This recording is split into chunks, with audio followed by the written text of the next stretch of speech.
517 to scanner control. 517 to scanner control.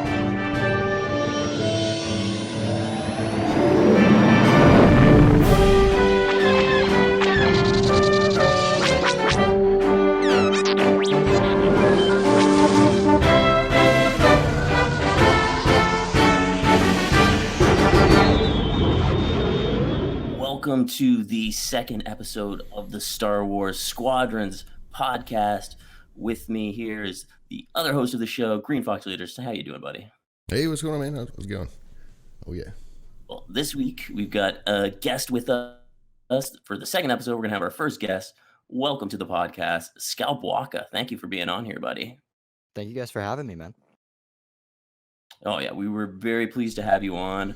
Feels like you're, one of the leaders of the community, one of the most popular streamers of Squadrons on Twitch. So really happy to have you here, man. How have you been liking Squadrons generally so far this year? The game is honestly, I can't put it down, right? It's basically the only game that's ever drawn my attention in that way. So super pleased. In what way do you mean that's the only game that's drawn your attention? It's just competitive, man. It gives me an adrenaline rush like no other game has given me. And so even when I might get frustrated or whatever, I find myself like, all right, well, let's keep going. You know what I mean? Let's keep playing. Anytime I check out your stream, actually, that's one thing that I've noticed is you always have a really positive attitude. I mean, most of the time you're winning, but even in a tighter game, when you have a tougher opponent, you always have a very positive attitude. You can tell that you enjoy the game either way. So, Star Wars Squadrons only came out, a few months ago. What did you start out streaming on your channel before that? How did you get into streaming, and what games were you streaming earlier? So I started streaming Rocket League earlier this year, and then as we drew closer to the release of Squadrons, I started getting a little antsy. I was hopping games, couldn't find anything I really enjoyed playing. So I bounced around between like Apex and then some single player games just to try to buy time. But Squadrons is really where I found my stride on Twitch, I guess I would say. And the stream community has grown quite substantially since beginning to stream the game. Yeah, over the last few months, you've seen a great growth in your channel, basically from focusing on Squadrons. I'm sorry, what was that? Sorry, from focusing on Squadrons, you've basically seen your channel grow like way more than when you were streaming Rocket League or anything else earlier. Yeah, I think it's just the nature of the category on Twitch and how many people are streaming versus watching. It's not saturated hardly at all, right? So there's a lot of eyeballs down, or I guess comparatively moving around, and so that's helped out quite a bit. It's an interesting community that way because there is a lot of people. I don't know. Sorry, this is a weird way to phrase this, but a lot of times when I'm playing the game, I'll notice people who I've seen streaming the game as well. Like it seems to be like a tight-knit community that way. So I think correct me if I'm wrong, but I do think people kind of tend to support each other too. If you're like, oh, I've played against Scalpwakka, you might be more likely to check out his stream too. So I think it kind of helps out a bit. Yeah, probably. It probably does. It's really cool, and it's the only game I've experienced that with. Knowing just about, or at least most people in the community, and being able to recognize them in game almost on a daily basis it's really unique and interesting. Yeah, you're right. Compared to Call of Duty or something, you hardly ever recognize who you're playing against, but in Squadrons, you see the same old faces over and over, and you even maybe know their play style and what they like to do, whether they're objective-based or dogfighter-based. And I think it's unique to Squadrons that you kind of run into the same people over and over, and it's not necessarily a population thing. It's I think the skill-based matchmaking is finally working a little bit, so we start seeing the same people, whether they're Hero or Valiant or whatever in fleet battles. And yeah, it's kind of cool seeing the same faces and being able to adjust your playstyles to them as well. Yeah, there could be some people I see who I almost feel bad for them too because they don't know about. It doesn't seem like they know about the greater community through the Discords either. Or it's like they're stuck in a solo queue world. I don't know I wish there was a way to rescue those people in game messaging or something. Yeah, for sure. But I think that's going to be good because those people, maybe they'll end up on Twitch and then they'll see someone like Scalpwakka and then he can kind of, lead them to the right direction. Did you find any similarity, Scalp, between Rocket League, like the game mechanics, getting you ready for Squadrons in any way, or is it just kind of what you were playing? From a game mechanic perspective, I would say both games are very unique in the way that they control, or like I guess that go into the mechanics of the game. It requires a different set of, I guess, skills than what mainstream games require. Because like playing a first-person shooter or whatever, it's not necessarily going to translate over. And even from other flight sims, it might be a bit of a challenge to get used to squadrons. So I would say they relate in that way and in the competitive nature of the game. But I wouldn't say that necessarily because I played Rocket League, I was able to pick up squadrons quickly. Had you played any flight simulator games before Squadrons? This is my first flight simulator game. Oh, I'm the same way too. Well, I mean, I guess back in the day, I played like Rogue Squadrons, which I mean, that's not a flight simulator. Did you play any Star Wars games as well, or what? Are you a Star Wars fan? How does that relate to you? Yeah, I played a little bit of the OG Battlefront 2, and then more recently a little bit of the newer ones. Could never really get into them though. But I've grown up watching Star Wars. Star Wars has a very special place in my heart and in my life. So a Star Wars competitive game finally releasing was like right up my alley. Yeah, man. That's exactly what I felt too. I think like I don't know, more than the Battlefront games, just this I don't know, something about it really attracted me about the idea. Maybe it's the wish fulfillment of being a young kid in in these ships that's coming through now. But yeah, just the fact there was a Star Wars game and a flight sim and competitive, it seemed like it's just cake. All of that together is just so good. Yes. Yep. So this is your first flight sim. How are you playing? Are you on a controller? Are you a HOTAS? How do you play Scalp? I play on a PS4 controller. Yeah. Mhm. Yeah, and have you thought about switching it at all, or even trying VR? Does that? I mean, not from a competitive standpoint. I mean, obviously that's not for everyone, but just for the fun standpoint, have you thought about trying any of that stuff out? I would love to try it out just from a fun perspective. Hmm. But I cannot find a HOTAS, and I do not own a VR headset at the moment. So unfortunately, I'll have to wait. Yeah, it's kind of the wrong time of I don't know because I that's one thing I would like if it was available right now. There was like an e-bar that I could go to and use a virtual reality headset and a HOTAS. Like they had it all True. set up. I would totally pay to do that right now. Like that Right. would be amazing. That would be awesome.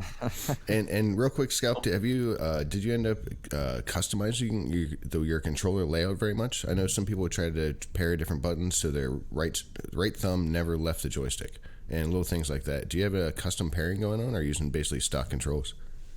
I'm using standard controls. The only thing I changed was that little scroll wheel to shunt or move your shields around. I changed that to just tapping. Hmm. Oh, okay. Good call. Yeah, but I am looking at getting a controller with paddles on the back just to make some of the binds easier to. Yeah. Yeah, I've heard that works I'm- really good. Those paddles on the back, I heard those are really amazing for squadrons. I'm using the same setup, and sometimes when I click in to boost and drift, if that wasn't on the right stick with the throttle, I feel like that would give me a little bit more control if I had on the backside paddle, like you're saying, on an elite controller. That seems like that would be better. Yeah, dedicated boost. Yeah, for sure. Hmm.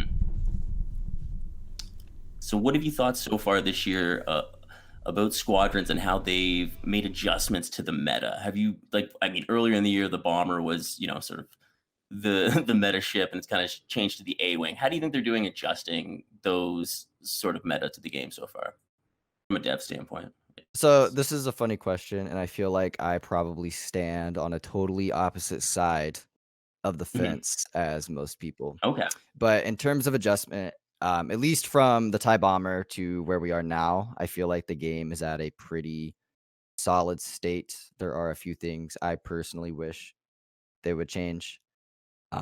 But in terms of, I guess, ship balance, things are more or less where they should be. I mean, the Y-wing is probably underpowered, and in relation, the TIE Interceptor is probably underpowered compared to the other factions version of that ship. Yeah, the A-wing. Yeah, I think that's yeah, no, I agree with you there for sure. I personally feel that interceptors as a whole are probably too versatile in terms of like the barrage rockets and the ion rockets are a really good example. They carry the same amount as fighters carry. True. So because of that, A-Wings become kind of the fighter for New Republic. And TIE interceptors, while they can fill that role, they're a little set back because they don't have the regenerative health Mm-hmm. or the hitbox. So a slight adjustment to some component things, but other than that, I feel like the game is at a pretty solid spot right Yeah. now. And see, this is where I'm torn. So, like, okay, you got the example. Okay, I'm not torn actually. This is what I think they should do. I think they should buff the Y-wing in this case, but sometimes they go the other way and they nerfed the bomber earlier. Like they gave it less health. They seem to be going that way a little bit more, and I feel like that's kind of why the Y-wing's where it's at now. The boost extension kit isn't helping it that much. I don't know. It's tough what to do for the Y-wing, and it seems like it's going to be pretty much out of it with the release of new ships coming up. I mean, we don't really know when that's going to happen. Do we have any idea when the release of these new ships is going to be? Sometime December. I would say probably within the next week or two, at minimum, before Christmas for sure. Yeah, they have to get them out before Christmas, and there's a rush of people. I mean, it would only add more people playing once those ships come out. That's for sure. Well, as far as you know, you're talking about you know, the meta changing and stuff. Do you notice that are you finding yourself playing differently, Scalp, or running different loadouts or different ships when you come across a five-man pack that's that knows what they're doing, that's coming at you guys aggressively, like versus regular pub games? When you see, for instance, like Remnant Squadron or Gray Squadron or one of the other big squads on the other side, do you end up playing differently or rolling a different layout?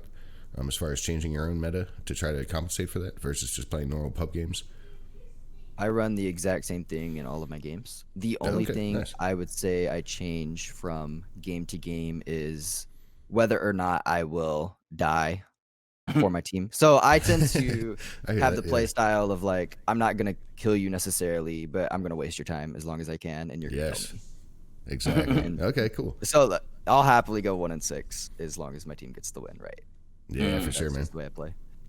Cool. And when do you kind of, I'm sure, you know, time I'm about to lead into this, but when do you start seeing a need for potentially getting together with other squads outside of the in-game pub setup, just to kind of expand upon that experience you're getting? Because I know what it's like, you know, just playing 8 hours of pubs, and you're like, man, I just want to like play against some good teams all day, and you know, what's that going to look like? And now that we have custom matches coming up, when did you first start getting ideas for wanting to get people together to kind of do that kind of stuff? The second I realized like that and this is going to be probably come off harsher than I intended to come off. The second I realized that the player base at large was missing the steps to succeed, I was like, okay, well, what can I do to fix this in terms of either stream, YouTube, or just any other tool? And then custom matches coming out will help that process out quite substantially. Yeah, man. No, I don't think that's harsh at all. I mean, I think everyone's pretty agreed that the game gives you the basic tools to know how to, you know, basically like drift and shoot and change your weapons and stuff. But above and beyond that, there's not a whole lot of, you know, shuffling you down the road to hit second, third, and fifth gear, right? You know, it's they'll get you up off the ground and get you started and putting along, but it really does take interacting with other players and other people and other squads to really take it to that next level. I totally agree, and I don't think it's harsh really saying that at all. A lot of games, you know, will throw you out into the woods, you know, and just hope you find your way out again. Right. Yep. It's not harsh in the least, because this community is thirsty for people like you to take the initiative to start these kind of things. You know what I mean? We need someone to do exactly what you did and say, hey, this is what we're going to do. This is what I want to start. And maybe you should just talk about that, exactly what your ideas are with the Squadrons competitive league. So in terms of the league, we wanted to provide a platform where competitive teams could play regularly and consistently, and then, like any other sport, culminate in a championship. And it would provide a good thing for potential casual players that would be interested in the game to watch and be like, oh, there's people like crazy good at this game. Because esports in most competitive games drive casual players to get better at the game and become like that.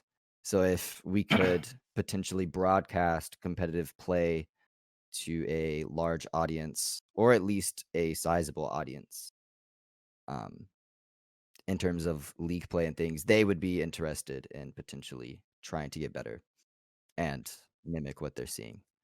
I mean, exactly. It sounds like you want to create a platform for all the best players to showcase their skills, and by doing that, it's going to kind of drive more people to the game, and it's going to build an audience for sure. I mean, I think we saw on the second day of the New Republic tournament when there was like hundreds of people watching it. There's a market for it. There's an audience for this game in a competitive platform. So I think having it set up with dates and like a a format that's good to go, I think it's only going to help grow the game that much more. So you had it set up for 20 teams right now off the first season, right? That's the plan to start with. Right. So yeah, we figured 20 teams would be manageable. It would be easier to, I guess, run, right? We Mhm. wouldn't be overwhelmed in terms of just sheer number of players coming at us. So 20 teams was the benchmark, and we filled it up. So we're excited to see how that goes, and we've got a lot of plans for potential expansion or the addition of other teams for season 2 and in the future. But really right now our focus is, okay, let's take these 20 teams, let's give them the best experience we could possibly provide. Let's have Mhm. fun with it, and let's run a smooth operation. That's our primary focus. So it's Yeah, man. 20 teams, 3 games a week. How many weeks is it? 20 games. Sorry, it's 7 weeks is the regular season, and Mhm. then we're looking at 2 weeks potentially for the playoffs. Awesome. I think that's a good time frame to have like 2 months, especially for, the first run of a league like this too. I think that's a great way to get it off the ground. Right. Yeah. It gives us time as well to figure things out. Right. So we've got the month of downtime right now up until January 4th. That's when the league kicks off. So we're trying to find ways to maintain the anticipation or the hype and move that into the new year and then start strong with the games. And I think that's actually the perfect time because all through December, I mean, right now we're actually the game started off really strong and where it was with the player base, huge crash, obviously, because of the issues with the ranking system. But what we've seen over the last few weeks with the updates in the game in version 3.0, the announcement of the new ships, The sales. the game has been Yeah. growing. Yep. It's growing right now. The sales have been on. It's December. This is the time when the game is going to grow. So I think January, having the league start and then perfect timing to help that growth like right after the holidays. So I mean, I applaud you for that. My wonder is how will the private matches? Is this going to give a lot of different options to the setup? Are you going to kind of go traditional with what we've seen 5v5 and all of that in the league? We don't know exactly what that update's gonna hold, so we're Mhm. kind of waiting. We don't want to make anything that's like, okay, this is the way it's gonna be, and then private matches release, and we're like, oh, well, now we've got to go back on what we've said. So we're kind of waiting to finalize, as you will, Mhm. structure and games and things like that.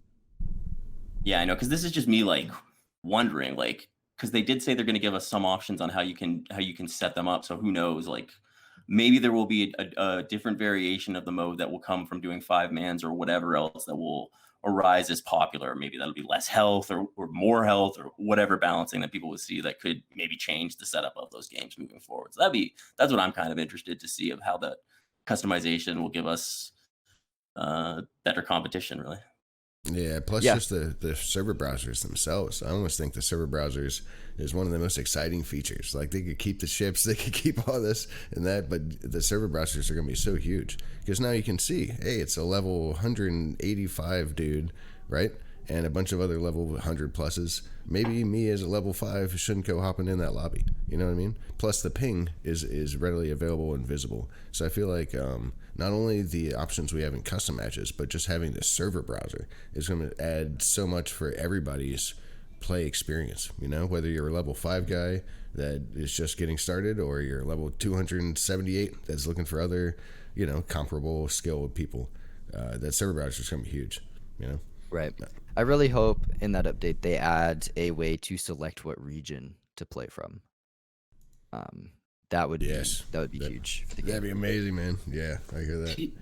this is one of the things that I love about Squadrons, but is also sort of like a love-hate thing for me because I love playing. I mean, I play with people from Moscow, Singapore, Australia, all Europe, all over the world. That's awesome.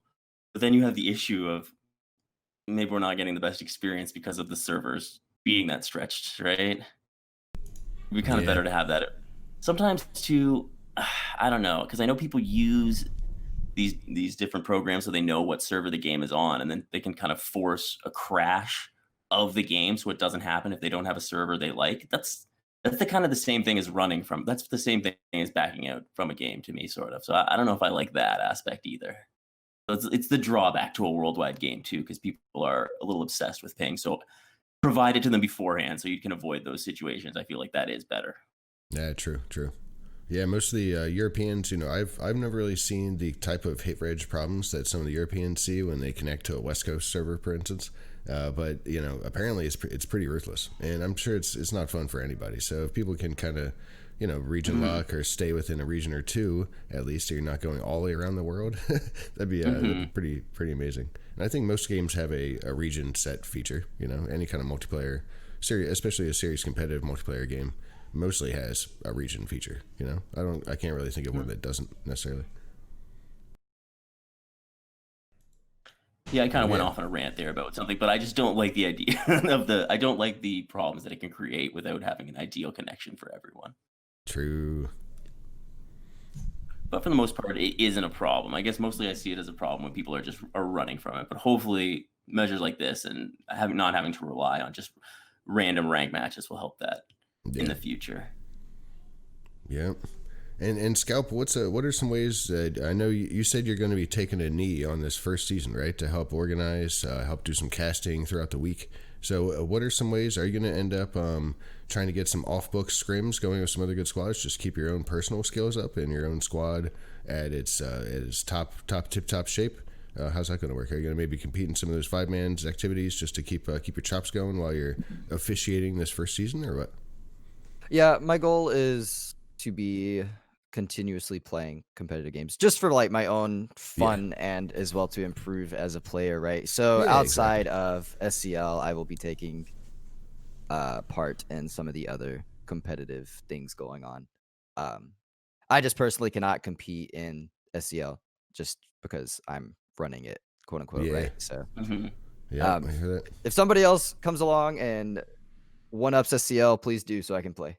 That's I want to play. Someone do that. Yeah, man. As somebody who's sacrificed all of my game time for organizational shit, I know how that goes. And it's it is what it is. And maybe you take a knee on a couple games, but the other days that aren't those 3 days a week, you should be able to get up with some good people and just smash on fools and keep your personal skills up. So when season 2 comes, you're coming in rocking and rolling, and there's no more conflict of interest, and you're ready to smash. You know what I mean? That's always important. Keeping your own personal motivation going and keeping your own personal spirits high is always important as well, whether you're organizing the thing, playing in the thing, or whatever. You know what I mean? Right, absolutely. And then there's also like satisfaction and like, okay, all these other guys are having fun. I did my job. Yeah, You know what I mean? exactly. So Yeah, Well, I mean, man. it's always good. You're promoting the game as a whole too. So that's you're promoting your channel, you're promoting the game. It's all symbiotic. It's great. Mhm. I'm wondering too. Just how will it be 1 day a week, or will it be different game days for different teams? Like what is the structure looking like if you have an idea right now? So the way when we first sat down and started hashing this out, we were like, okay, people are busy, people have lives. Setting a set day, we need to avoid. So we set the week structure. Games will be announced on, I think we're looking at Mondays. So we'll announce the new games, the matchups, and the map on Monday, and then teams will have all week to get in contact with the other team and figure out when they want to play that game, and then they'll have to record it for just bookkeeping, right? So we can understand that the game was played and how that game went. But I'm looking at casting games, and those will be on a set date. Trying to look at other competitive things going on and figure out when would be a good day to consistently cast certain matchups, like high profile ones or whatever, as you will. So you're gonna have like a match of the week kind of night if you possibly can. Right.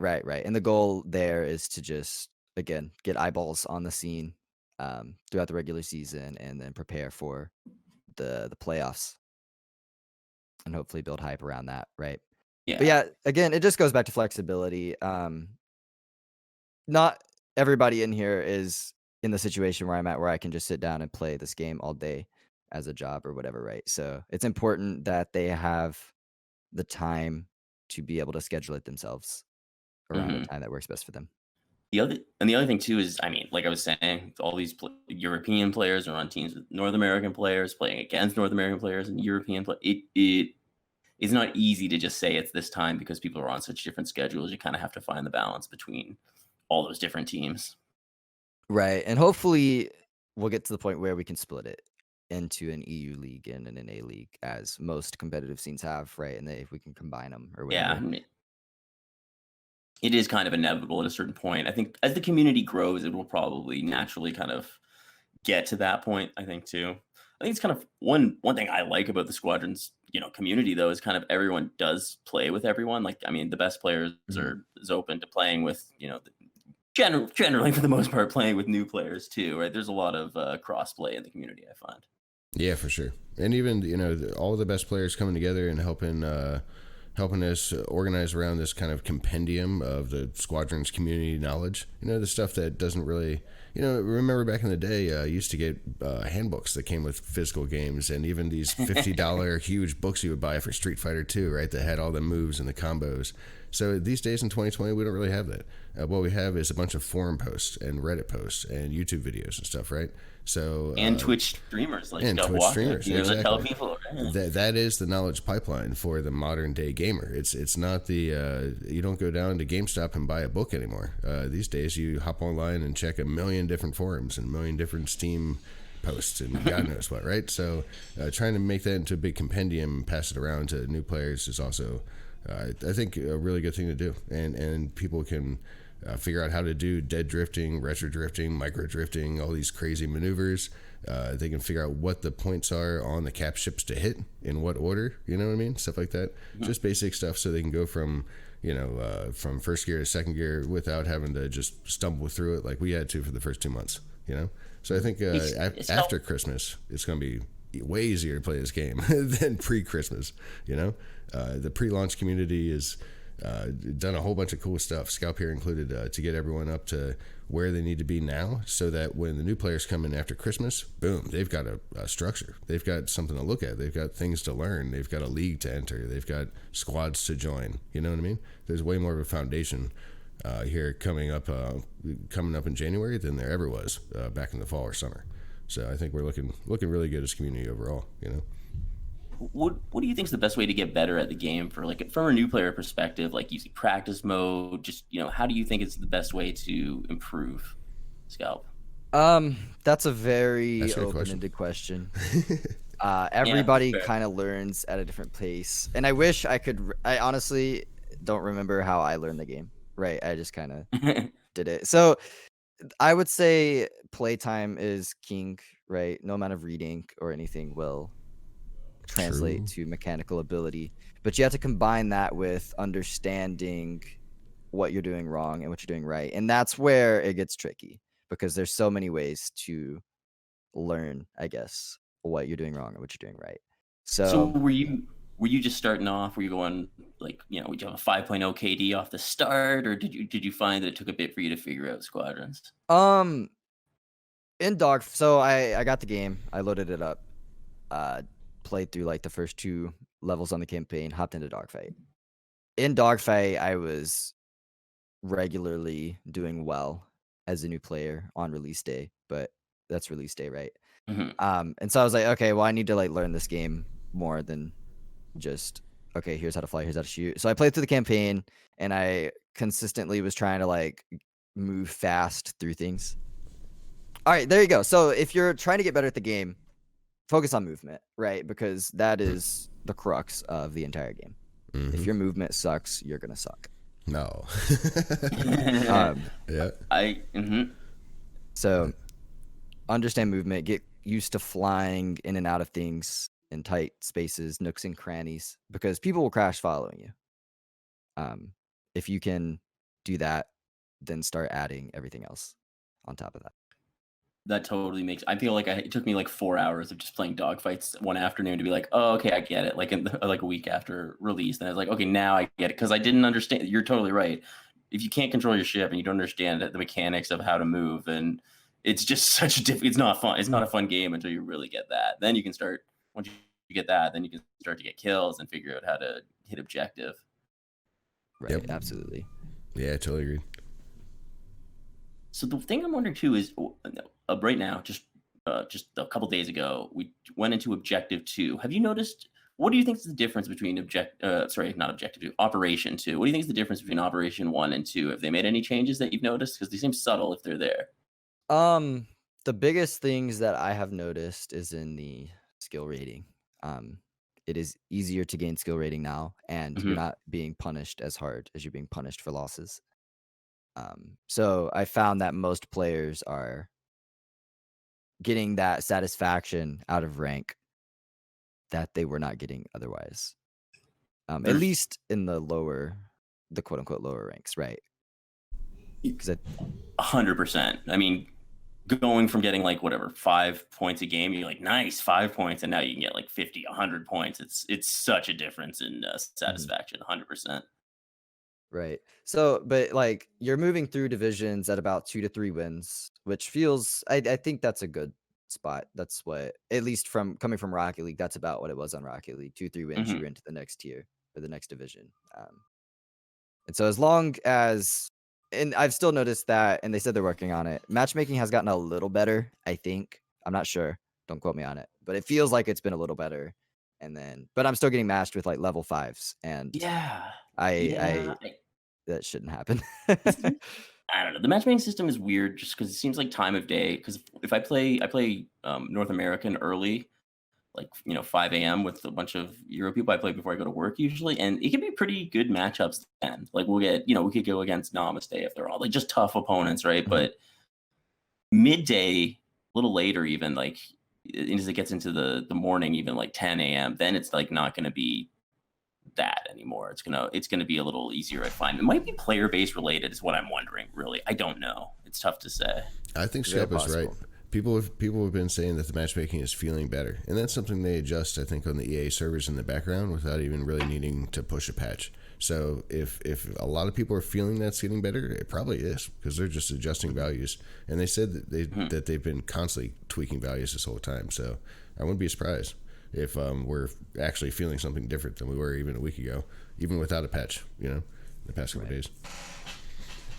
And the other thing I've noticed too, and maybe I feel like the community as a whole has kind of gotten better in the last little bit. Like the time to kill objective is so much faster now. Like teams just know exactly what weapons to use and how to get in quickly. So, I mean, you can get if you're not destroying the capital ship quickly, the other team can come in and just shred it ahead of you. So I feel like the game has kind of changed that way. Do you think the skill levels improved, Scalp? What have you seen? So in terms of, I guess that, right? Capital ships are getting dropped quickly. I've noticed, and this has been very interesting to observe.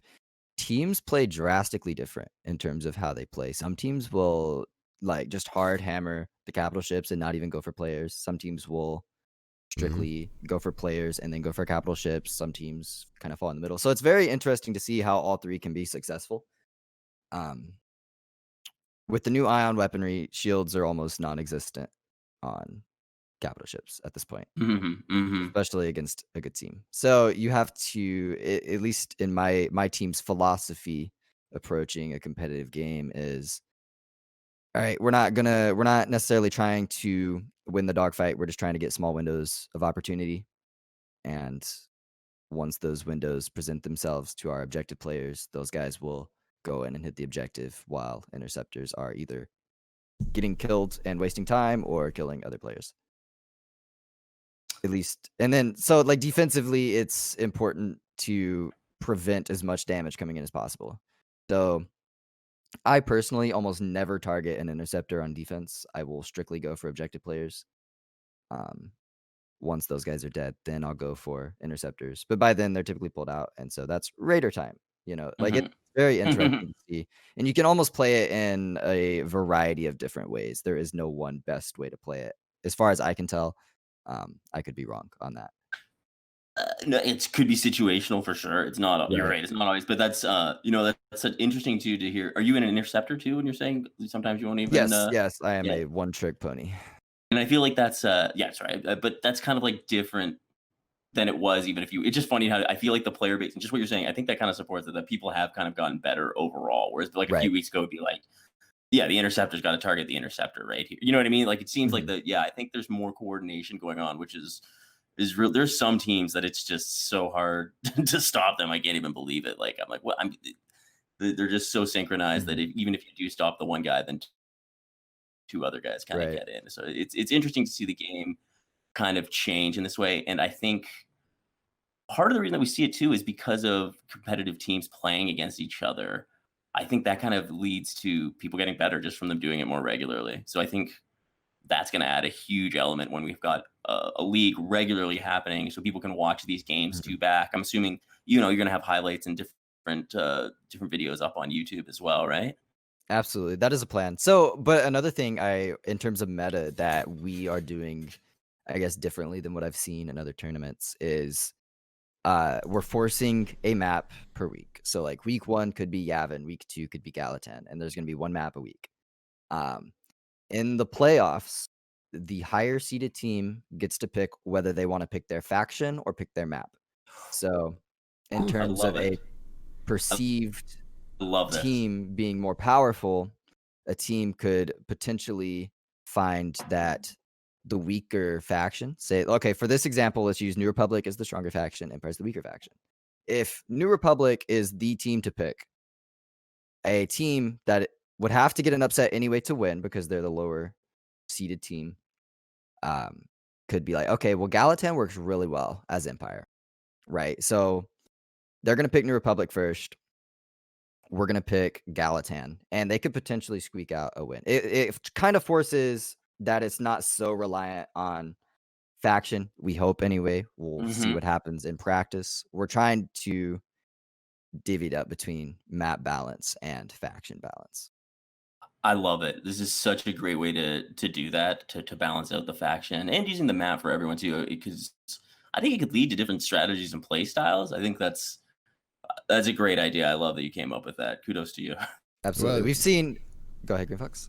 Yeah, I was just gonna say that's the nice thing about custom matches is you can have, you can have people switch teams on the same map, do the same map over and over. You could do a best of 5 where they switch back and forth every time just to really see who's the better team, not necessarily who's the better Republic playing team and the better Empire playing team. Yeah, so I think all the options we have for that kind of stuff is amazing now. It's awesome.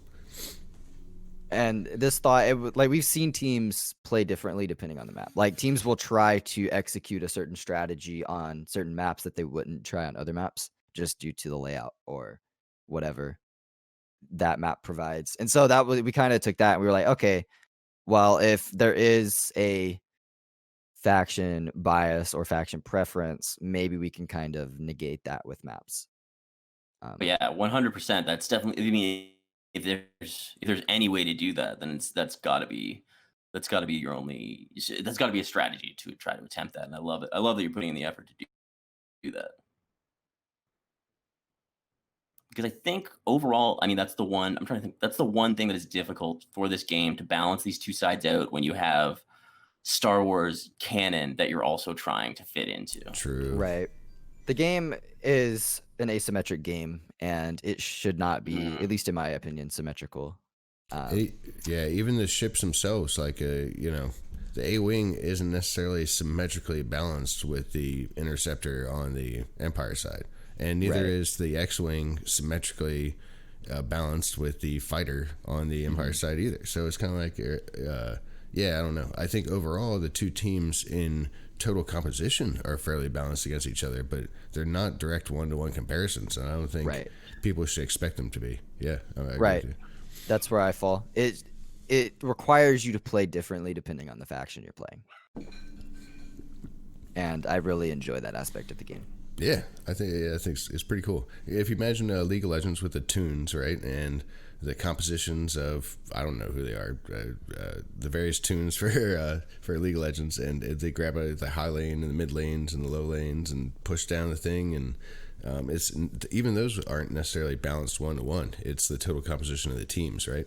And which ones you picked. And I think those kind of asymmetric balancing across the individual pieces is cool, as long as the overall faction balancing is feeling pretty good, you know. And then at that point, it depends on which chess pieces are you pulling on the board at what time, you know. Not necessarily that the red or the black is necessarily stronger or worse as far as, you know, which side it is, because they should theoretically have the same kind of thing. It's just how do you utilize it, and how do you push that strategy with that particular faction at that time. Yep.